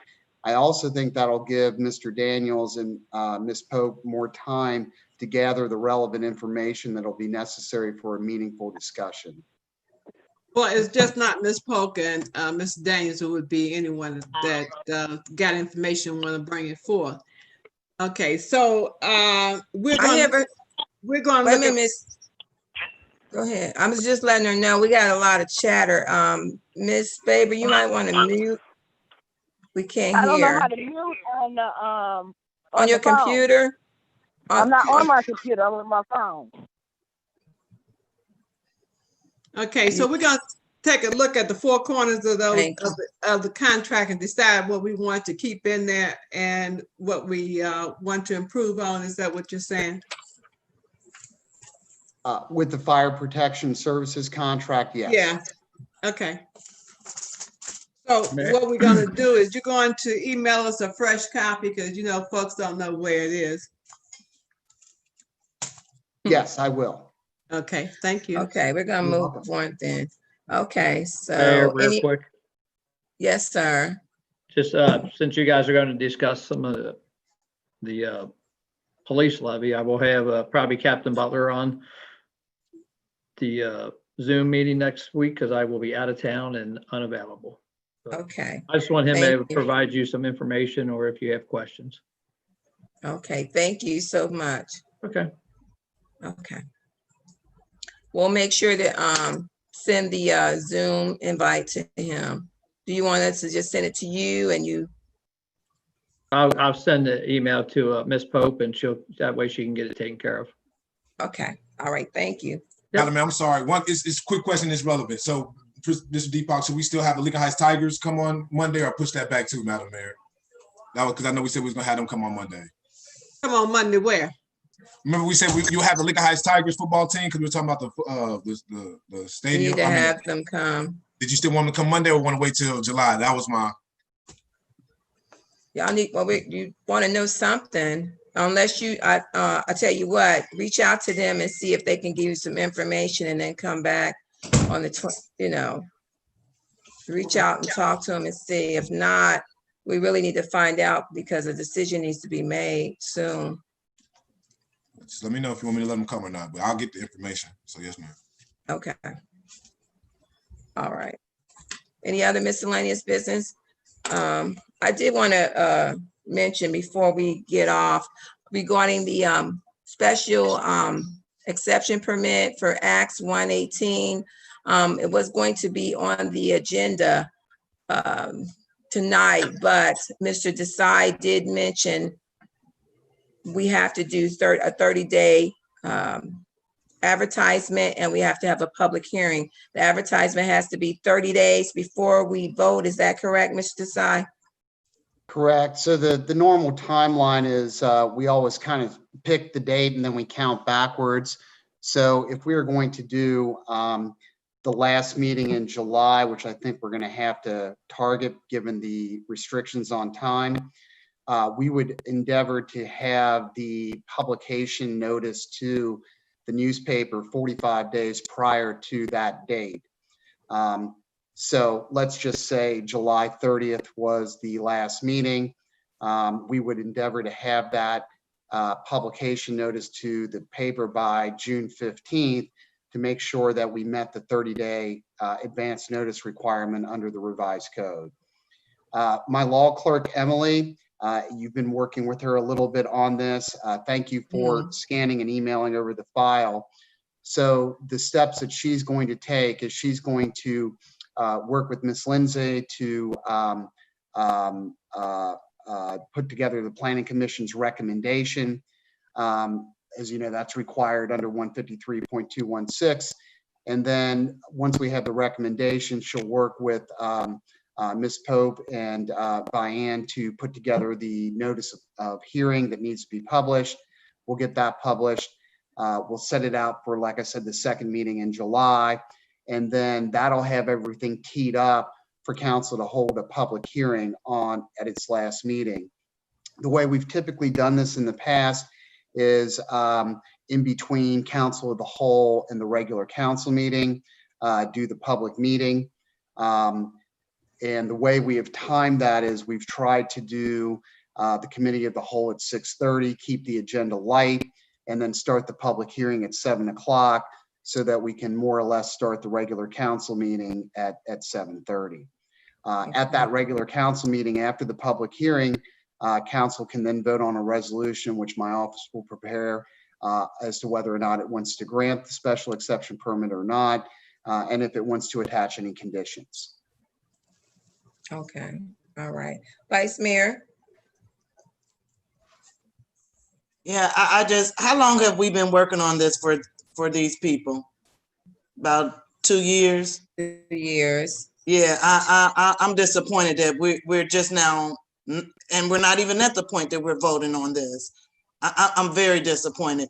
We keep putting them off, I'm disappointed, and I just want to say that for the record.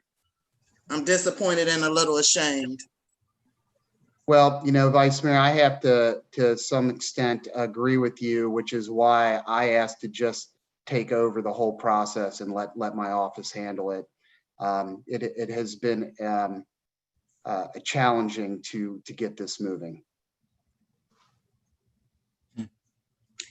I wish we would have been able to take care of it in 2018 and 19, and it shouldn't have taken this long. But in the midst, we've had people on the planning commission leave, one deceased, and we had problems trying to get that position filled. But as you stated, we should have been able to take care of it sooner than what we're doing now. And I wish we would have known last month that when we were trying to get the recommendation letter, that at that time we could have had it put in the paper, or we would have took care of at least last month.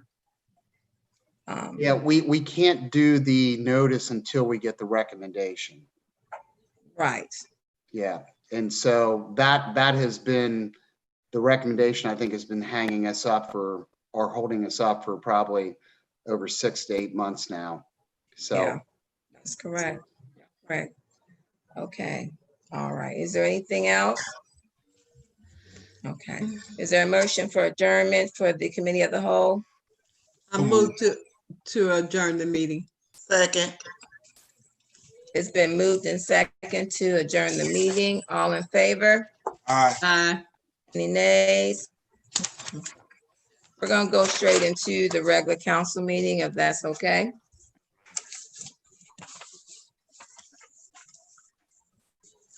Mayor, do we need time for Mr. Desai to put in the new numbers on the legislation?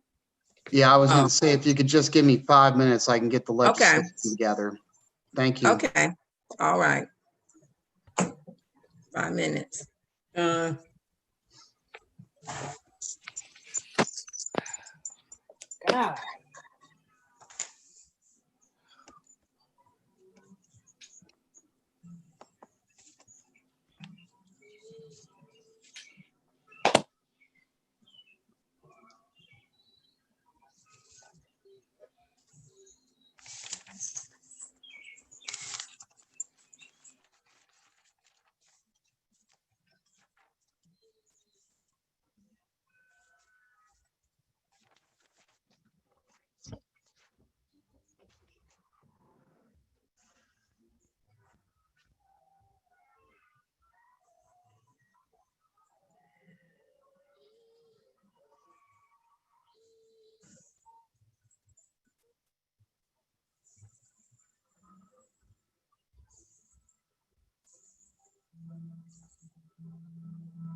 We almost ready? I'm here. Yeah, I'm ready. all right.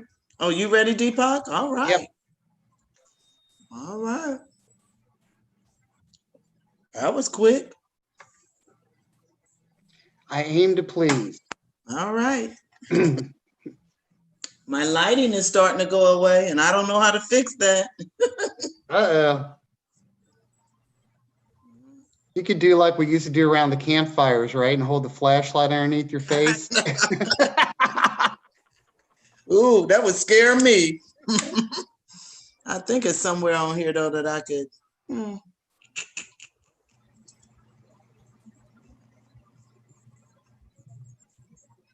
Full screen somewhere. I just gotta find it.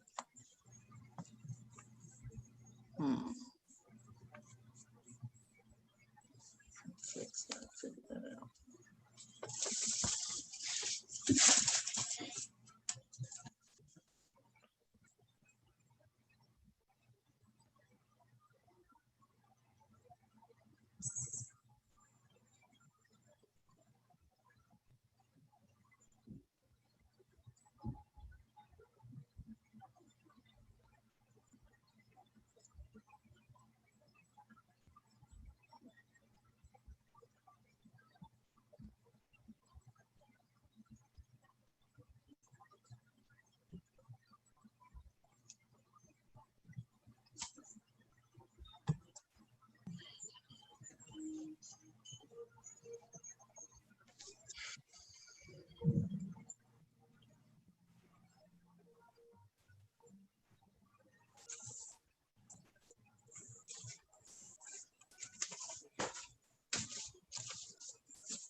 Looks like we have everybody, don't we, Mayor?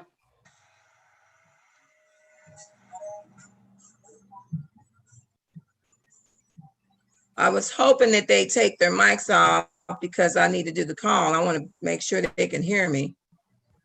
All right. Back. We're live. Okay. The Village of Lincoln Heights regular council meeting is now in session. Today's date is Monday, June 8th. The time is 8:34. Roll call will be by myself due to the clerk of council. Or Mr. Desai, would you like to do the roll call with the absence of Ms. Randolph? I'd be glad to. Thank you. Mr. Daniels, Yes, sir. Ms. Childs Jeter, Present. Ms. Faber, Present. Ms. Goodwin Williams, Present. Mayor Ruby Kinsey Mumphrey, Present. Vice Mayor Jeannie Stinson, Present. and Ms. Mitchell. Take your mic off. Present. That's 7 present, 0 absent. We have a quorum. Okay. The prayer. A prayer will be given by myself. Dear Heavenly Father, thank you for blessing us, Lord. We ask you to touch each and every council member on the Zoom. Normally, Lord, we'll be around the table, but Lord, I ask you to touch each and every one of us. Lord, that we put the village first, not ourselves. Lord, I ask you to bless the Village of Lincoln Heights and our residents during this terrible time with the COVID. Lord, we ask you to touch if anyone in the village or outside, that we may even know someone that has the virus, that we ask you to touch them, restore their body and their strength. Lord, we ask you to touch our finances of the Village of Lincoln Heights. Lord, we ask you to touch our residents in a mighty way. Lord, we ask you that today, that we make the right decisions, not for ourselves, but for the residents of the Village of Lincoln Heights. And all these blessings I ask in Jesus' name, I pray. Amen. All right. Okay. Motion in order for acceptance of the agenda. I move to accept. Second. It's been moved in second. All in favor? Aye. Motion order for filing of the Journal for Committee of the Whole meeting minutes for May 26th. So moved. Second. It's been moved in second for the Committee of the Whole meeting minutes for May 26th. All in favor? Aye. Any nays? Next, there's no filing for the regular council meeting minutes due to they're not available at this time. Next would be announcements. Councilman Daniels. You would think I would have this down packed by now, but my computer isn't up. I will have the announcements of the meal preparations go back to me last, Madam Mayor. I'm sorry. Okay. I try to have it up. I'm sorry. Councilwoman Linda Childs Jeter. Census 2020, I'm asking all my neighbors, my friends, my foes, to please fill out that information, send it in, call it in, or go on the internet and do it. We need your support. The community needs your support. Thank you for that. You will get announcements from time to time from the mayor or other council members asking you to reach out to each other and ask them if they have completed that census. Okay, there are some updates as to where they are with collecting the information. They are going to drop some different packets or some new packets for those who have not responded, I believe next month. So be prepared for it before people knock on your door. So if you don't want anyone knocking on your door, complete the information and hand it in. Again, thank you for that. I thought I would add that to that. To Mr. Daniels and our young folks in the community, those that are 21 and above, my brother's keepers. I need to see my brother's keepers up and running in the community of Lincoln Heights. We need your help. And I'm not sure what age it starts, but I would like to reach out to our young people who are out for the summer and decide they want to do some things that are not good for folks, especially folks who keep their stuff up and pay taxes and they want to destroy it. So I'm saying this because I had a couple of people to destroy the lattice around my deck today, and they did it in just a short time. And these are my babies out here. They are my babies out here. You know, and I wish I was young enough to get involved with the kids like I used to, but I am not. So therefore, Mr. Daniels and the movement, it is for you to do, and I will let you know all about it. You know, so I'm asking for your prayers because I did go out today in a rush without a mask on and to talk to some parents. Okay, so just pray that I'm okay and COVID does not visit 1033 Adams Street. So love all of you. And that's all that I have to say at this time, except for if you have any registration forms, please pass them out to folks so we can vote, vote, vote. Thank you. Vice Mayor, can you, Ms. Faber, do you have an announcement? Because you have Yes, I announcement? have an announcement. Okay, go ahead, because your background is really loud. Go ahead. Okay, I'm sorry. It's for our seniors that's coming out for the parade. I'm asking that they come out at 9:30. The parade is to start at 10:30, but I'm asking them that they come out at 9:30 so we can get our cars decorated.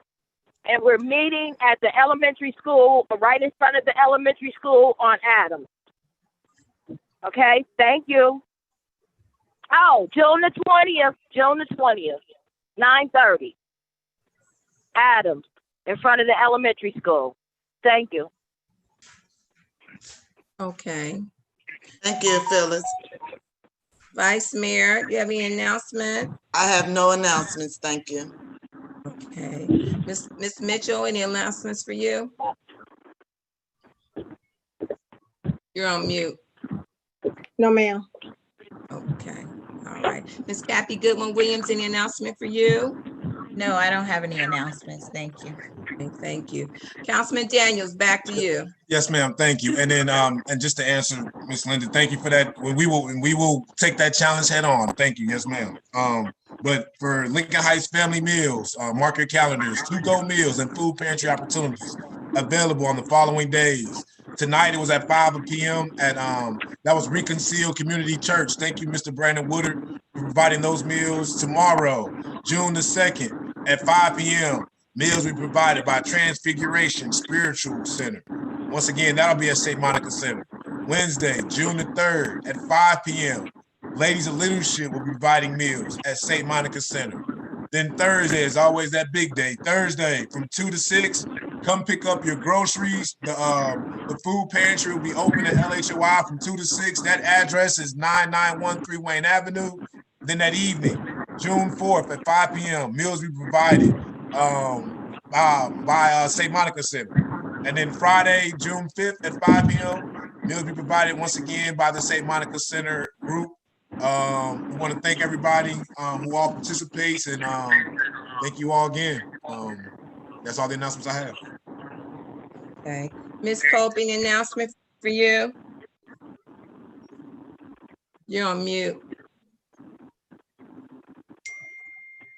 Okay, I found out last week that I was talking to Stephanie, and can't remember her last name right now, but she's our engineer. Matthews and Taylor project has actually been canceled. They said there are no funds available. I'm assuming this is a result from the COVID-19 situation. And they were doing the drawings for Steffens and McIntyre, but Matthews and Taylor is canceled.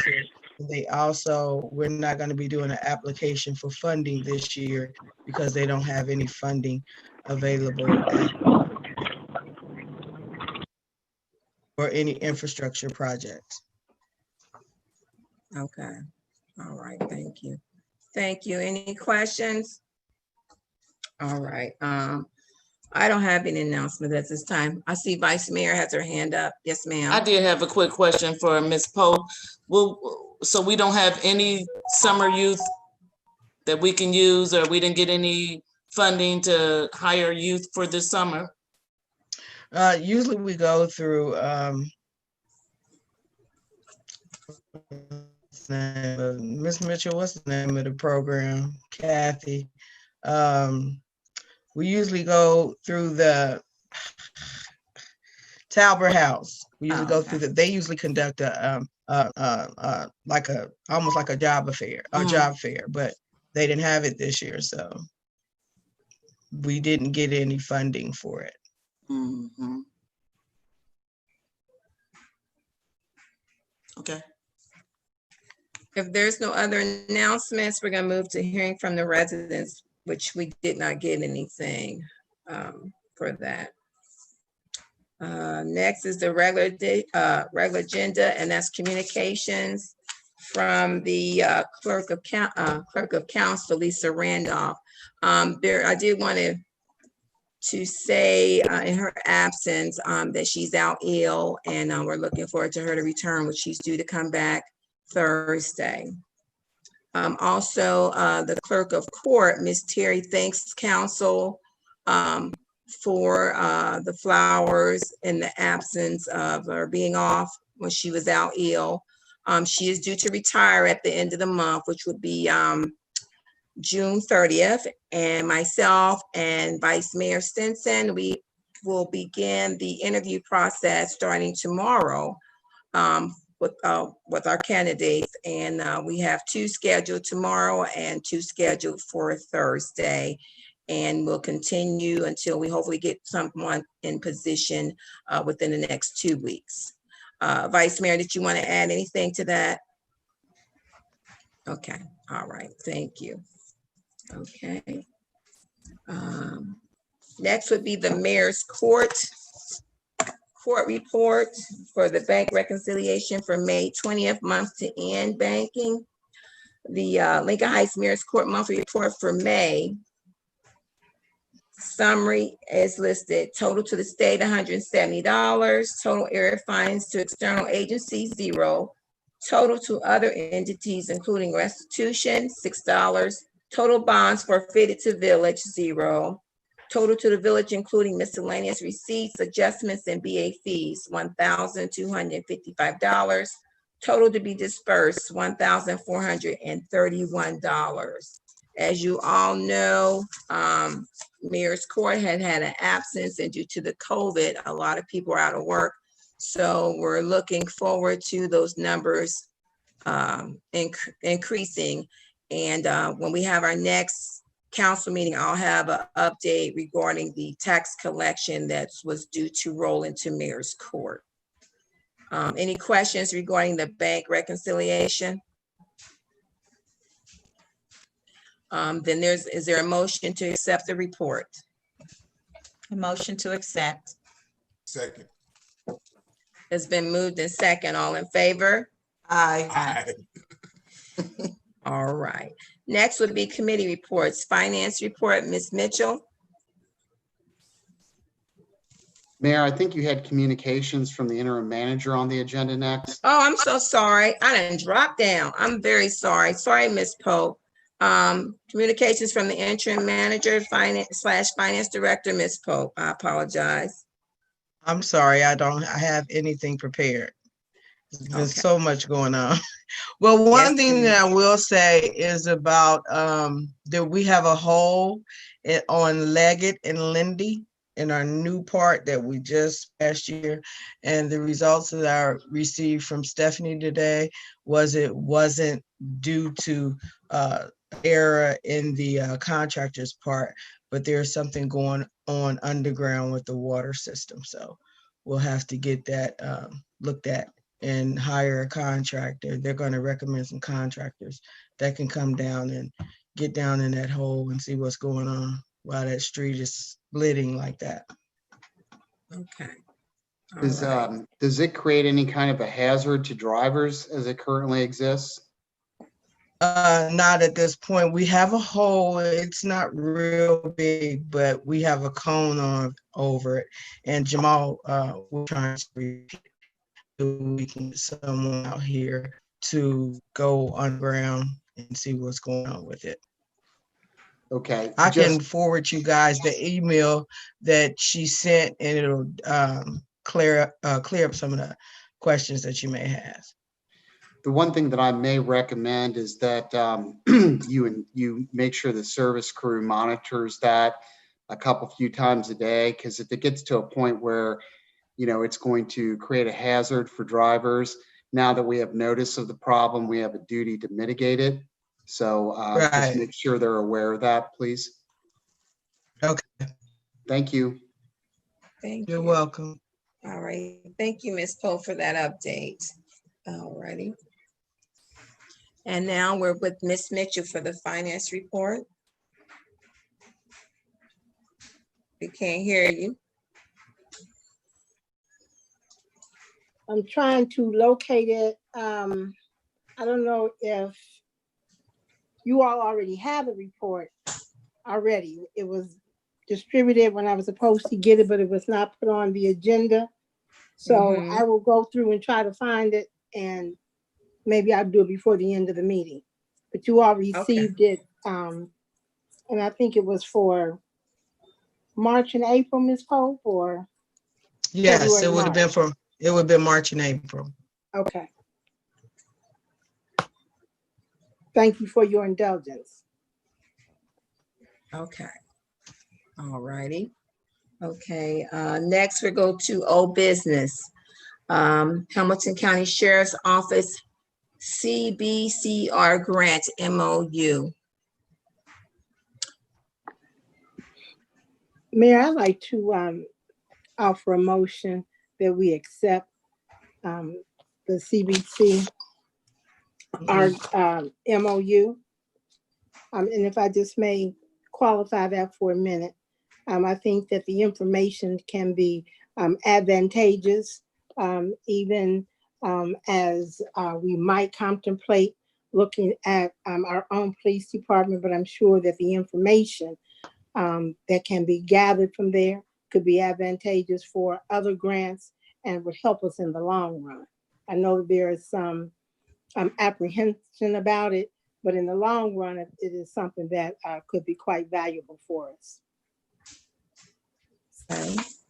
A second. If I could, please, just, Ms. Mitchell, could you restate your motion, please? What was your motion? My motion is to accept the Hamilton County Sheriff is the CBCR MOU. Yes, ma'am. I understand that we probably have to do legislation later, but could we memorialize it later? Right. No, I'm fine with that. I just want to make sure. I think what the sheriff's office is looking for is the signature of Lincoln Heights on the MOU so that they can proceed with the grant application. So I think the motion should be to authorize the interim manager to sign the MOU. All right, so my motion is to authorize the village manager to sign the MOU with Hamilton County Sheriff CBCR grant. Second. It's been moved in second. Roll call, which would be me. Councilman Daniels, No. Linda Childs Jeter, Yes. Phyllis Baber. You gotta unmute her. Oh, No. okay. Kathy Goodwin Williams,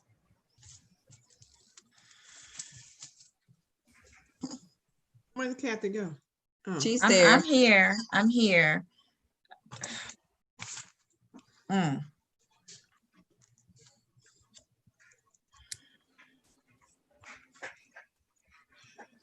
I'm gonna say yes. Ruby Kenzie Mumphrey, Mayor, yes.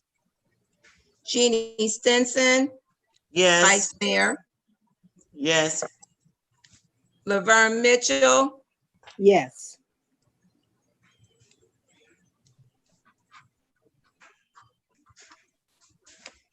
we have 5 yes, 2 no. The motion passed. Wait a minute, we missing something, aren't we? No, Mayor, Ms. Pope has a question. yes, ma'am. Mr. Desai, does this replace a letter of support? I think that was their original ask. Is that correct? I don't know. I thought they needed our signature on the MOU. Maybe they need both. They on the line. They on there. Yes, she The, not. Oh, yes, she is.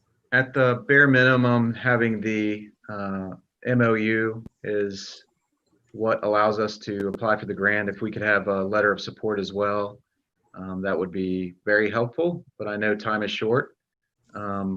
If one or both could be ready, that maybe Keith could get those, one or both for us, we could pick those up at any time. But again, it's due on Thursday. Do you have a template for the letter of support? I can get one for you. Okay, so why don't we do this? If anyone on council is so inclined, we could have a second motion to provide a letter of support for the sheriff's office and its application for the grant. I'll make that motion that we draft a letter showing support for the grant. Second. It's been moved in second. Is that gonna be for a vote or all in favor, Mr. Desai? We need a roll call vote. Okay, roll call vote, I'm sorry.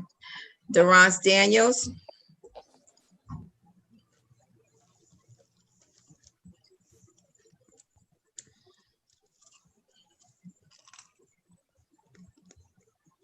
So wait, oh, I said no, I'm sorry, no. all right. Linda Childs Jeter, Yeah. Phyllis Baber, Unmute her. No. okay. Kathy Goodwin Williams, Yes. Mayor Ruby Kinsey Mumphrey, yes. Jeannie Stinson, Vice Mayor, Yes. Laverne Mitchell, Yes.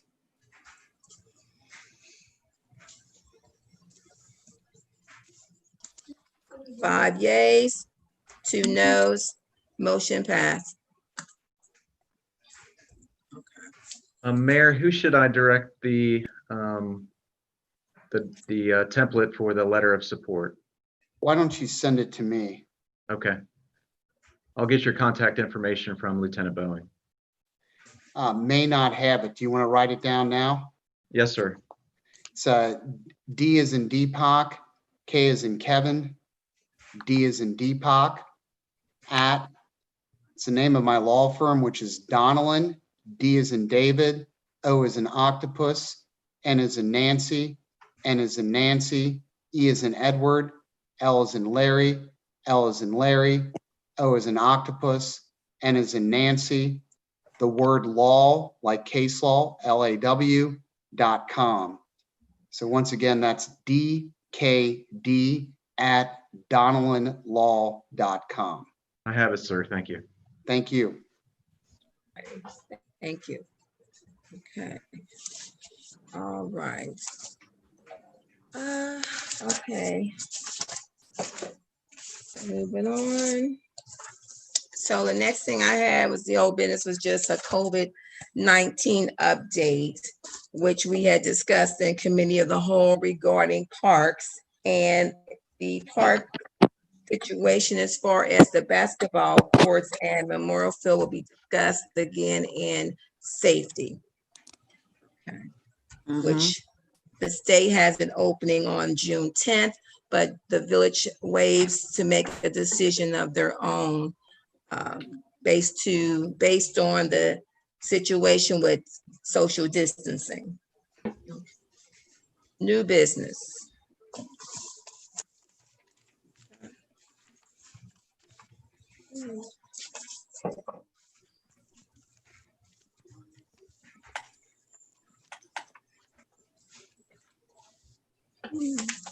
Mr. Desai, would you do the roll call on the reading of the resolution part? I will. And I did, of course, revise this after our discussion with committee of the whole. Okay. Do I have the ability to share screen? Mayor, you can make him co-host. You are Keith. Keith, can you make him co-host? Done. Thank you.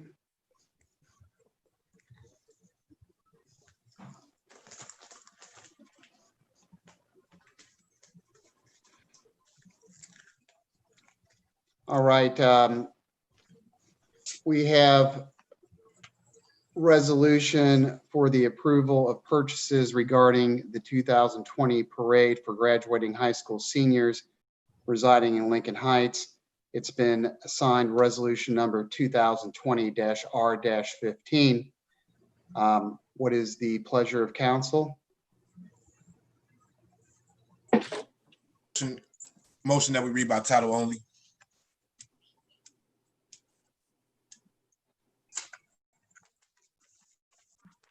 I motion that we read by title only. Second. It's been moved in second to read by title only. A resolution number 2020 R-15. Would you like me to do the roll call, Mayor? Yes, ma'am. Yes, sir. Mr. Daniels? Yes. Yes. Ms. Childs Jeter? Yes, Ms. Faber? take off of me.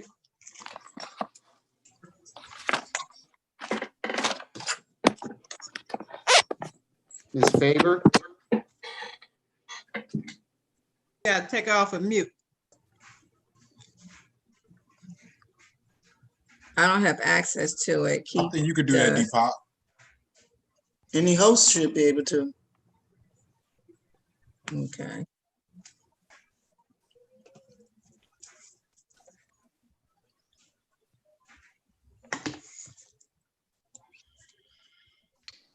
he able to get it off? I was Sure. unable to get her off. It might be because I'm sharing. The screen. There she is. Okay, Yes. Yes, okay.